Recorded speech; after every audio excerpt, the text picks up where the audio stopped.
Starting on the exhaust because at least that's something we can do even without the drive lines. And he started by hacking up our cheap Chinese Amazon grade headers to kind of just massage the angles a little bit on the, what are these called, down tubes or whatever? Yeah, the 3-bolt joint was right up against the motor mount, and it put the tube right up against the starter, and it also put it right on top of the diff, and I didn't like any of that, so I just moved it. And it's, I don't know, I think it looks pretty good right now. Obviously, everything's just tacked. Rough tacked. With a MIG welder, don't tell the internet. And right now he's just working on the angles to go under the transmission to the Y tube that will come out on the driver's side, and it'll route all the way to the back. So that's what he's working on this weekend, and it's only like your 8th or 9th exhaust, so I'm sure it'll be fine. But in addition to that, I don't think we talked about this. He got our Viair air pump installed on the frame. Permanent installation. He welded it to the frame. I don't know if we can actually see the welds from the angle I'm at, but welded to the frame, so that's going to help with the air locker in the rear and obviously with tire inflation and deflation. So this is our rebuilt steering box. Mike took that up to Phoenix a couple weeks ago, had it rebuilt because it was a fraction of the cost of buying a new one. So just little kind of things here and there, trying to get progress while we're still waiting to make this a complete roller, which we can't do without rotors. So, and with a dog who chooses to sleep in the noisiest spot in the shop right before Mike starts cutting some stainless pipe. So yeah, that's what we're doing this weekend. And by we, I mean Mike, because let's be real.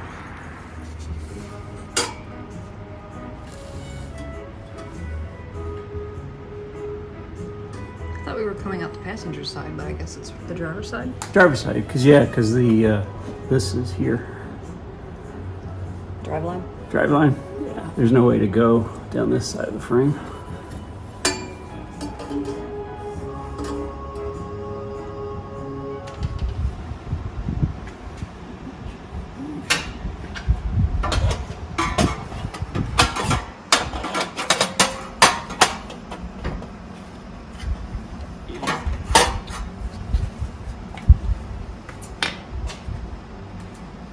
That is kind of a massive muffler.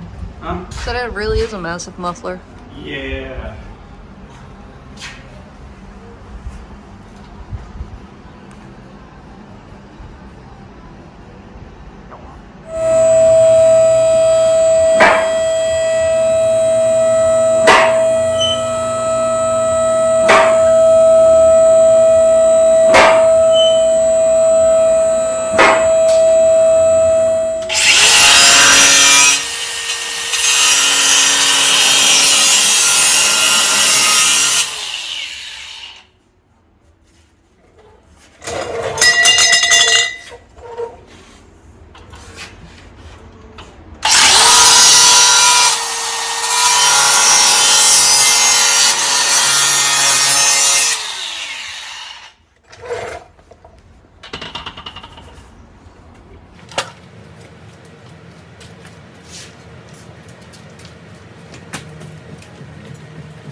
So Mike has been hard at work on the exhaust, and it is, I would say, 98% done, because he doesn't have, well, he only has one bracket on. So the exhaust brackets still have to go on, but overall it's done. And it came out really, really nice. He reworked our headers, which we talked about earlier. I don't think I got any video footage of it before we put them back on. But the headers had to get reworked in order to kind of tuck them up, because they sat pretty low. And where the brackets or the gaskets were interfered with the motor mounts. It just made them a pain to mount and unmount. Right. Yeah. So in the previous video, you saw a totally different Flowmaster exhaust, and it was just too big. It was way too big for the application we needed, because as you can tell, we still don't have drive lines in and all that jazz, and that big Flowmaster would have just been way too big. So we downsized. We traded down to this, which one is it? It's a Flowmaster DFX, I think. And we're hoping it's quiet enough. I know the truck, the F100 and the Chevelle both have Black Widow exhaust on them, and that's great because they're race cars and they're fun and they're throaty, but for our off-road vehicle, we kind of wanted something a little bit quieter. And we're hoping the Flowmaster is going to be quiet enough. If not, we might have to add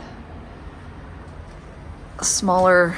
Oh, you had a resonator? Or... In the back here. Let me try and get out from underneath this guy. Here, which is kind of funny because I laughed. He's like, come out here and look at this. And this is probably the longest, straightest run of pipe we have on any of our vehicles right now, and I think it's hilarious. It looks great, but in the event we need to quiet it down, that is where a resonator is going to go in this section here. This piece right here, this bend, is only tacked on because we're not 100% sure exactly where the exhaust is going to sit. Because our plan is, when we fab up a bumper, is to have protection here.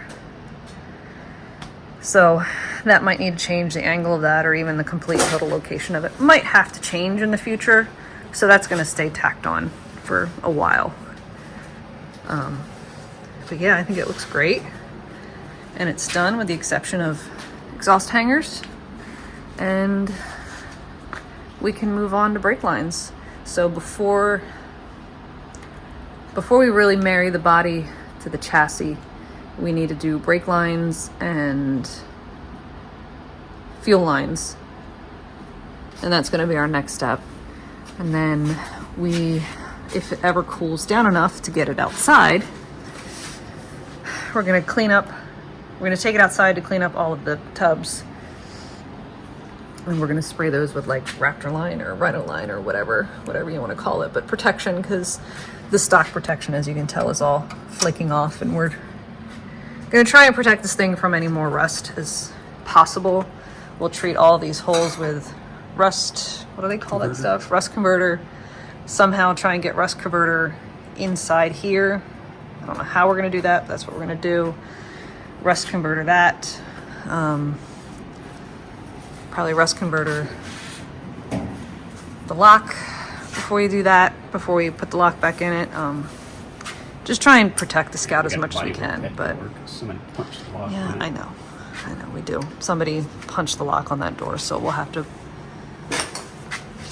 play with it a little bit. But anyway, this video is about the exhaust, not everything else we need to do. So that kind of wraps up that, and it's good, solid progress, and it's really exciting. And today is actually the 4th of July, and we're going to, in a couple of hours, go to a friend's house and celebrate the 4th, celebrate a friend's birthday, and I hope you guys had a happy 4th. By the time this comes out, it'll be well past the 4th, but yeah.